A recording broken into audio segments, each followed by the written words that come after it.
अस्सलाम वालेकुम स्टूडेंट्स। उम्मीद करता हूँ आप लोग खैरियत से होंगे। मेरा नाम है बिलाल और आप देख रहे हैं नॉलेज प्रोटीन यूट्यूब चैनल। आज हम बात करेंगे एनटीएस के हवाले से कि एनटीएस टेस्ट में कैसे कामयाबी हासिल की जा सकती है। अक्सर स्टूडेंट से ये सुनने को मिलता है कि हमारे एनटीएस में अच्छे नंबर नहीं आते, हमें अच्छा रिजल्ट नहीं मिलता या फिर हम एनटीएस क्लियर ही नहीं कर पाते। आज हम बात करेंगे कि कैसे हम एनटीएस में बेहतरीन नंबर हासिल कर सकते हैं, वो कौन सी टेक्निक है जिसे अपना कर हम एनटीएस पास कर सकते हैं, वो भी अच्छे नंबरों के साथ। स्टूडेंट्स, ये कोई इतना मुश्किल काम नहीं है और ना ही ये कोई रॉकेट साइंस है। बेसिकली आपको समझना होगा कि एनटीएस होता कैसे है, इसकी कंपोजिशन क्या होती है। आप हमेशा देखते हैं कि कोई भी एनटीएस का टेस्ट हो उसमें अंग्रेजी बुनियादी चीज होती है, यानी कि इंग्लिश के कुछ ना कुछ सवाल लाजमी आते हैं। या तो वो एंटोनिम सिनोनिम की फॉर्म में आएंगे या फिर ग्रामर से सवाल दिए जाते हैं या फिर एक पैराग्राफ दिया होता है, इसमें से आपको सवालात के जवाबात देने होते हैं।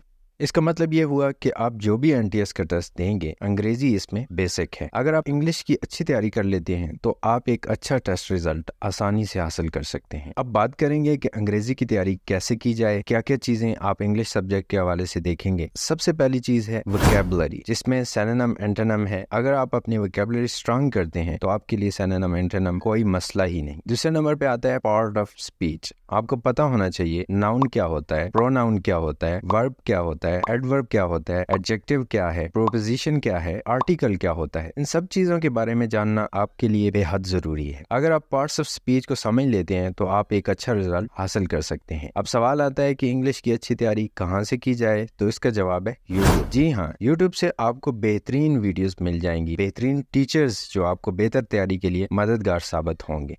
दूसरे नंबर पे आता है जनरल नॉलेज। याद रखें, आप जो भी टेस्ट देंगे जनरल नॉलेज के सवालात आपसे जरूर पूछे जाएंगे। अब ये सवालात कहाँ से आते हैं और किस तरह के आते हैं, तो इसका जवाब है या तो इस्लामियात से पूछे जाएंगे या पाक स्टडी या फिर करंट अफेयर से सवाल लिए जाते हैं। इसके लिए जरूरी है कि आप इस्लामियात का मुताला करें, जरूरी चीजें याद करें, पाक स्टडी को देखें, जरूरी तारीख आपको याद होनी चाहिए और करंट अफेयर आपको पता होना चाहिए मौजूदा फॉरेन मिनिस्टर कौन है, चीफ मिनिस्टर कौन है, सेक्रेटरी ऑफ फॉरेन अफेयर कौन है। ये सब आपको पता होना बेहद जरूरी है, तब आप टेस्ट के इस सेक्शन को अच्छे से क्लियर कर सकते हैं। हमारे इस चैनल पर आपको वीडियोस मिल जाएंगी जिसमें हमने मोस्ट रिपीटेड जनरल नॉलेज के इंतहाई अहम सवाल दिए हुए हैं, उनको जरूर देखें। इसके अलावा करंट अफेयर, पाकिस्तान स्टडी और इस्लामियात के भी अहम सवाल मिल जाएंगे जो आपके लिए बहुत मुफीद साबित होंगे। याद रखें, इन सब चीजों के साथ साथ आपका मुखलस होना, आपका पॉजिटिव होना बेहद जरूरी है। हर इंसान को उसकी मेहनत का फल मिलता है। जितना आप मेहनत करेंगे इतना ही अच्छा रिजल्ट आपको मिलेगा। बगैर मेहनत के, बगैर तैयारी के आप कोई भी मकाम हासिल नहीं कर सकते।